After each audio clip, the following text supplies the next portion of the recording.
Yan, itabi lang siya. Ipakita ko sa inyo yung rendered image niya. Yan, ganyan siya. So, dyan banda ay may mga bakod na dyan. Nalagyan na ng bakod. Nag-soil testing na rin dyan. Uy, mayroong bagong ano dito development na ginagawa. Uy, gagawa na sila ng poste para sa off-ramp. Nagdagdag din sila ng dito dalawang lane. Dating 2 lanes lang ta. Yan, as you can see dito. Sana matibay itong ginawa dito. Tanggal na yung mga scaffoldings. Ang linis na. Ito yung mga bahay na nagiba dito. Meron dito double column yung malapit sa tulay. Ito, double column to. Ikutan natin.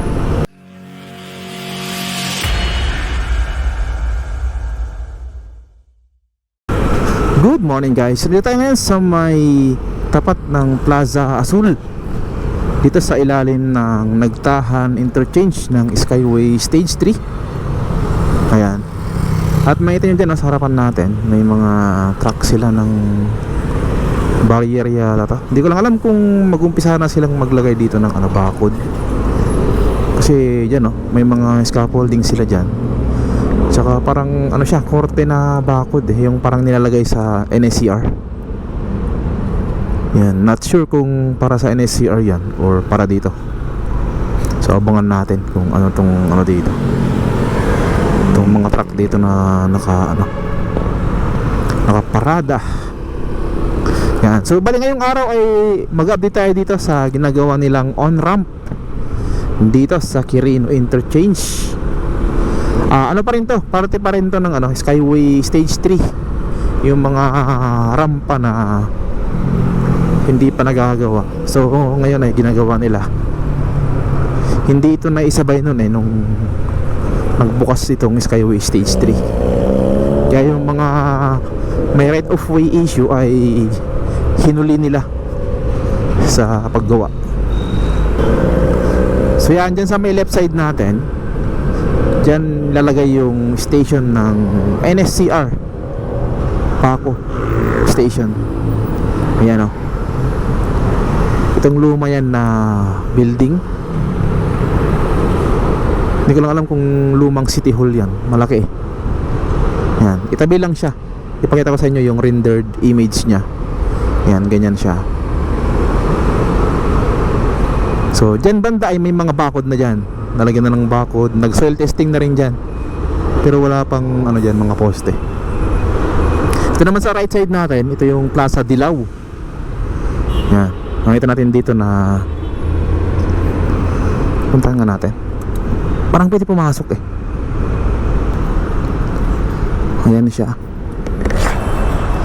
Mayroon dito statwa rebulto. Yan, ganda pala dito sa may Plaza Dilaw. Ito yung off-ramp ng Plaza Dilaw. Dito sa nakapalibot dito. Doon yung tagos niya. Quirino Avenue pa rin yung tagos niya. Yung exit ng Skyway Stage 3. Yung isa na exit, yung itong extension ay wala pa, ginagawa pa lang yan.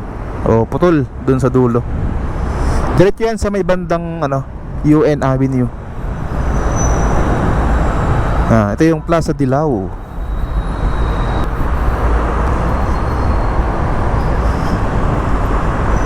Lord Justo Yukon Takayama, 1552 hanggang 1615.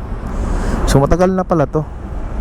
Pinuno ng unang pangkat ng mga maharlikang Hapon nang ipinagbawal ng Hapon ang Kristyanismo sa pangungunan ni Priora Julia Naito. So ito pala yung mga Hapon na naging Kristiyano dito sa Pilipinas. So tinanggap naman siya ng mga Pilipino. So parang nagkaroon dito ng isang purok para sa mga Hapon na naging Kristiyano. So tinanggap naman to ng mga Pilipino at nilagyan siya ng rebulto para sa kanilang pagiging Kristiyano dito. At nag-stay sila hanggang sila ay namatay. Plaza Dilaw, yung pala yung kasaysayan yan. Alright. Yan, marami kasi nagbago dito. Nung wala pa tong Skyway Stage 3 ay kitang-kita mo yan yung Plaza Dilaw. Dati open pa to. Nabutan ko pa dito dati nung pagpunta ko sa Maynila. Unang salta ko dito. Way back ano yata, 2005 mga ganun. Wala pa tong Skyway.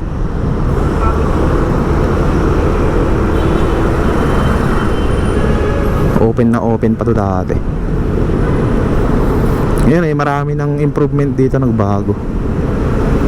Pero yung malaking pagbabago dito itong Skyway. Malaki yung ano, pakinabang to sa mga Pilipino. Yan. Although may ano siya, may bayad siya pag dumaan ka diyan. Pero hindi mo matawaran yung ano oras. Uy, mayroong bagong ano dito development na ginagawa.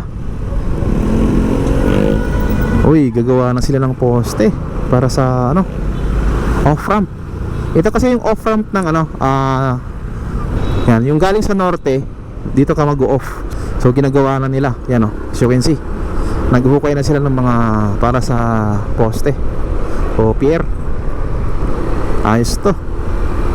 Ito yung mga new development dito. Ikot lang tayo dun sa unahan, then balik tayo dyan sa kabilang lane. Puntahan naman natin yung on-ramp papuntang south. Yan, yung ginagawa sa likod natin ay off-ramp naman yun, yung mga galing sa norte. Kasi yung on-ramp niya ay matagal lang tapos kaya ginagawa nila yung off-ramp na para kabilaan na siya. Right? Yan. Dapat ayusin din yung kalsada dito. Itong ginawa nila dito, dapat pantayin nila yung ano, pinaka-asfalto. Yan, parang lubak-lubak pa rin. Ang maganda dito, ito niluwagan nila yung kalsada. Kabilaan yan, may dagdag na 2 lanes. Pero may mga parte siyang 1 lane lang. Ito 2 lanes to, padiretso hanggang ano, sa may LRT TAF, Quirino pala, hanggang dun sa may LRT Quirino station. Maluwag na siya. Ayan siya. Ayan, 2 lanes pa dito. Pero pagdating mo dito sa unahan, malapit sa station ng Quirino LRT, yan, nag 1 lane na lang dito. Yan. Pero 4 lanes pa rin siya. Parang pinantay lang nila. Dati nang maluwag pala yung area na to. Ikot tayo dito sa kabila. Tapos na rin dito. Yan.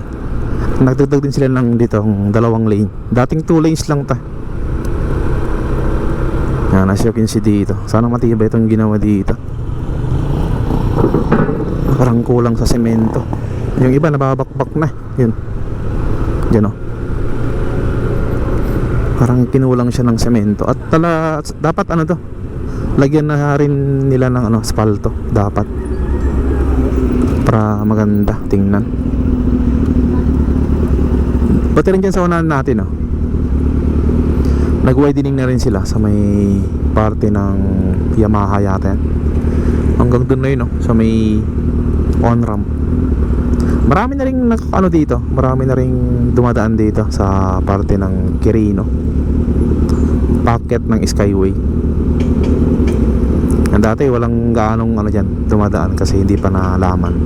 Ngayon maraming mga vloggers yan, sa news, sa TV ang nag-update dito. Kaya marami na nakakaalam. Yan. Ito yung mga ano nila concrete barrier dito. May isang lane pa na hindi pa bukas. Yan. Parang basa pa o nalagyan ng tubig. Dapat buksan na rin. Ito yung on-ramp. On-ramp ng papuntang ano, norte. Wala pa kasi yung on-ramp papuntang south Yun palang ginagawa nila. So yun ang update natin.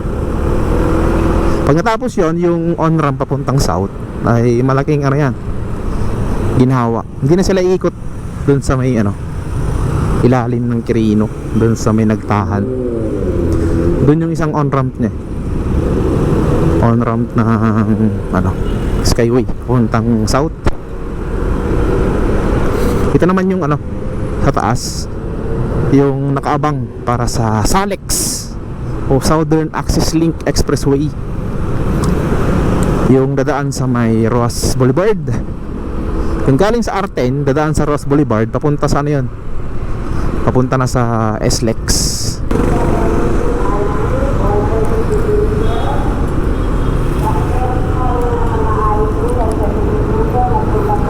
Ito yung ginagawa nila dito na on-ramp. Tingnan natin yung mga poste nila. Yan o, matataas na. Mataas na itong mga poste oh. Kulang na lang dyan yung mga pier heads niya na ilalagay. Yan, pier heads para sa ipapatong nilang mga girders. Marami rin na-demolish dito. Siguro mga ilang bahay din. Parang mga 10, mga ganun. Tinanggal na rin dyan yung ano, yung malapit sa ano, billboard. Yan o, diba? Tanggal na yung mga scaffoldings. Ang linis na. Ito yung mga bahay oh, na nagiba dito.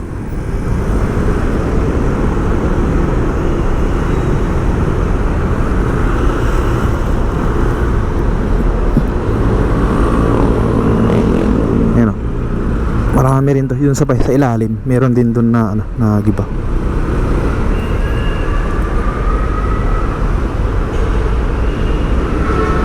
Ito yung mga poste oh. Kompleto na ng buhos. Yan, ikot tayo.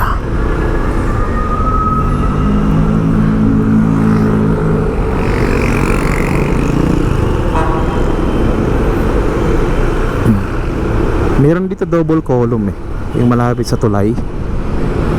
Ito, double column to. Ikutan natin.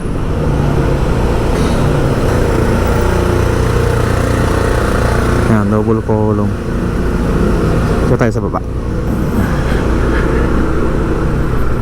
Alright.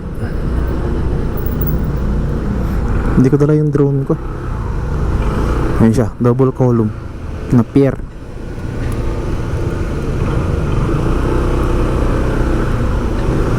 Kasi hindi pwedeng isang poste lang dito. Yung mga bahay kasi dito kailangan dalawa yung ano. Kasi yung support na sa ilalim medyo hindi maganda, kaya dalawa yung nilagay nila para mas matibay siya.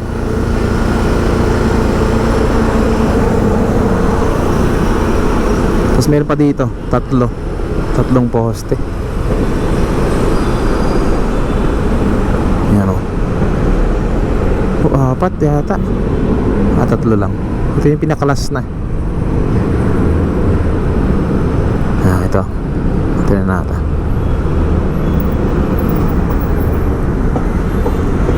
Ito yung pinakalas na poste nya.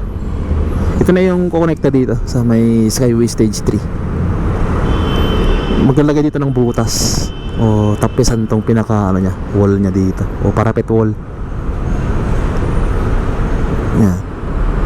Dito na ako konekta. Medyo malayo rin eh. Mula dun sa ano, intersection, mga abot yata to ng ano, 50 meters yung layo niya bago makapasok sa Skyway Stage 3. So yun. Kailangan din kasing hindi pwedeng biglaan na papasok eh.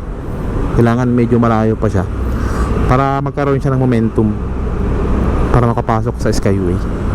Alright, maraming salamat sa pagsama sa akin. So at least nakita natin yung ano, progress ng ginagawa nilang on-ramp dyan sa Quirino Interchange. So yun, yung sa kabilang lane niya ay ginagawa na rin pala yung off-ramp na manggagaling sa norte. Ginagawa na rin. May mga hukay na rin doon. So ayos to. So until next update natin ulit mga kaibigan, next week i-update natin yan. Alright, thank you. Peace out.